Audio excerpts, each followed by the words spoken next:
Alors, j'ai entendu les interventions précédentes, merveilleuses interventions et chansons d'Aurore et parler et vocal.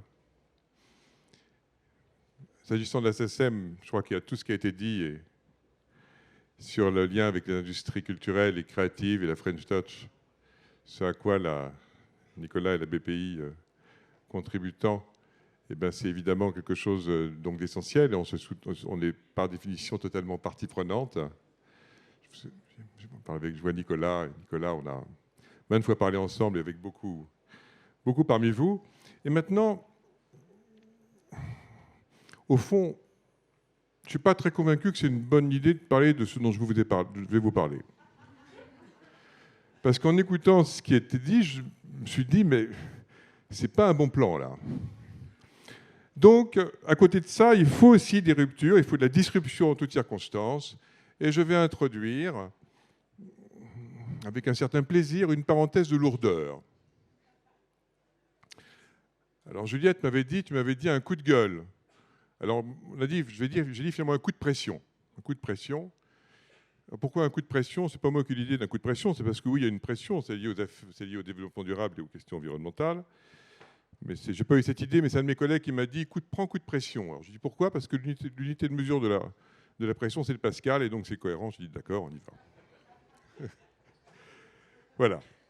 Alors, bon, on rentre dans la zone un peu relou là.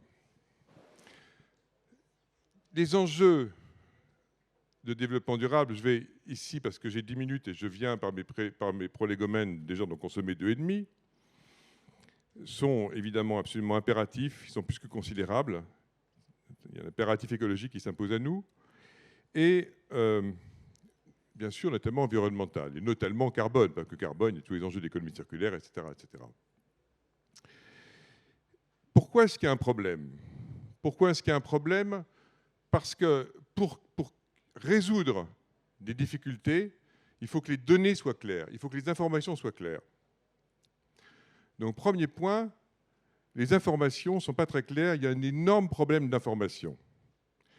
Quand on veut travailler et faire en sorte que les produits de luxe, des produits créatifs soient traités, pas de manière inégalitaire, qu'il y ait un traitement équitable de tous les produits, on va dire d'habillement, les chaussures sur un plan général, etc. De tous les produits, en toutes circonstances, on fait les analyses de cycle de vie. Et quand on fait des analyses de cycle de vie, on s'appuie sur des bases de données. Ces bases de données, elles sont déjà complexes, parce qu'il faut déjà pouvoir estimer les facteurs d'émission. Et les facteurs d'émission, c'est le polyester, ça représente combien, le coton, ça représente combien, etc., etc., toutes les fibres. Et nous, on est partie prenante dans tout ça parce qu'évidemment, nous, ce qui nous fait vivre, c'est la création. C'est la création et c'est la culture. Mais il faut aussi s'occuper de ces sujets-là qui font partie du paysage. Et on est membre votant à Bruxelles. Je vois Clarisse qui est ici, on parle très régulièrement de ces sujets ensemble, on y travaille ensemble. Et déjà, il y a un problème par rapport à ça. Parce que si on parle, par exemple, du polyester, on ne prend pas en compte le fait que c'est une matière fossile, c'est en quelque sorte un plastique sur la base d'une matière fossile. Donc il y a ce problème en tant que tel qui est complexe. C'est-à-dire qu'on n'est pas très sûr de ce qu'on raconte. Et d'ailleurs, on attend, y compris au niveau européen, une base de données qui soit performante. Et je peux vous dire que c'est un sujet extrêmement complexe. Ça, c'est la première chose. Ensuite, on peut évaluer je veux dire, les quantités. Je vais prendre le carbone, l'empreinte carbone pour chaque objet. Pour un vêtement, par exemple pour un t-shirt, on va dire que c'est en moyenne 5 kg. Voilà, une chemise, 11 kg. On peut monter à 30, à 50, 70 kg pour un manteau. Ensuite, on essaie de pondérer, mais c'est difficile de pondérer. Par exemple, la laine, c'est 1,6%. Et 1,6% du total, et ce 1,6% du total, ça fait que la laine est pénalisée pour des raisons de poids et techniques dans lesquelles je ne vais pas revenir.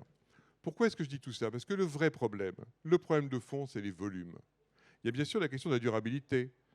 Un verre en cristal baccarat, est-ce qu'il est durable ou il n'est pas durable? Vous le considérez comme durable ou pas durable? Oui, ben si vous prenez des crash tests, il n'est pas considéré comme durable. Donc vous voyez que les enjeux qu'il y a autour de tout ça. Maintenant, je voudrais vous dire un mot sur les volumes. Je voudrais dire un mot sur les volumes, mais je vais revenir ensuite sur la mode en tant qu'industrie créative. Je suis économiste, je sais bien, mais je vais revenir sur cet aspect. Le marché, par exemple, le marché français, pour l'habillement, il est à 30 milliards d'euros, 9 milliards de plus pour la chaussure. Le prix moyen, il y a des discussions sur ça, le prix moyen d'un vêtement, c'est d'ordre de 22 euros, 20 à 22 euros.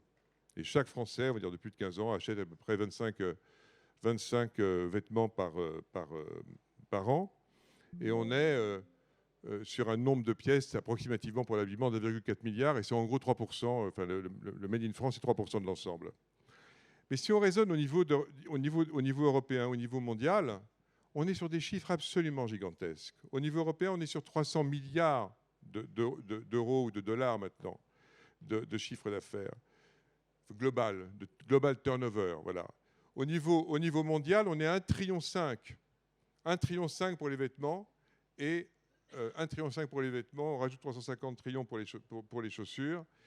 Et avec un prix qu'on peut estimer à environ 15 euros, le vêtement qui est même probablement surestimé, vous voyez qu'on est sur des chiffres, ou 10 euros, disons, ou 10 dollars, on est sur des chiffres de l'ordre de 150 milliards de vêtements par an. 150 milliards de vêtements par an. Vous multipliez par 10, par 15, par 30, par 50 kilos, vous voyez qu'on arrive aux milliards et quelques, indépendamment des classements 2e, 5e, 7e, tout ça c'est un peu artificiel, mais qu'on arrive à des niveaux élevés. Et l'enjeu aujourd'hui, il est où? Il est dans le fait que quand on se focalise sur des analyses de cycle de vie, eh bien on aboutit au fait, on conduit, on est obligé de le faire à un moment, mais si on est complètement obsédé par ça, le risque, c'est que des vêtements de créateurs de mode, des vêtements qui reflètent un travail de collection, mais de création, de créativité, des petites séries, made in France en particulier, parce que je rappelle à cet égard que le transport en coût carbone, c'est 1% de l'ensemble, 1%, sans rentrer dans les détails du transport aérien ou du transport par bateau, c'est très peu de choses. Ben, si on veut mixer la French Touch et la French Fab, eh bien on voit que finalement, on est dans un système. Alors nous, on est partie prenante dans le système, parce qu'on est pas à faire la révolution là, mais on combat, on se bat pour faire valoir nos idées, pour faire valoir les idées de création, les idées d'entrepreneuriat, le principe, les vertus de l'impératif écologique. Mais on est dans un système qui est tel que les volumes sont négligés. Et que les volumes, par exemple, des marques de création ou d'entrepreneurs, pas nécessairement qui sont membres de notre fédération, ça va être 1000 fois inférieur au volume en général. Alors il ne s'agit pas de vilipender, de stipendier la fast fashion, même si on sait ce qui se passe avec l'ultra-discount.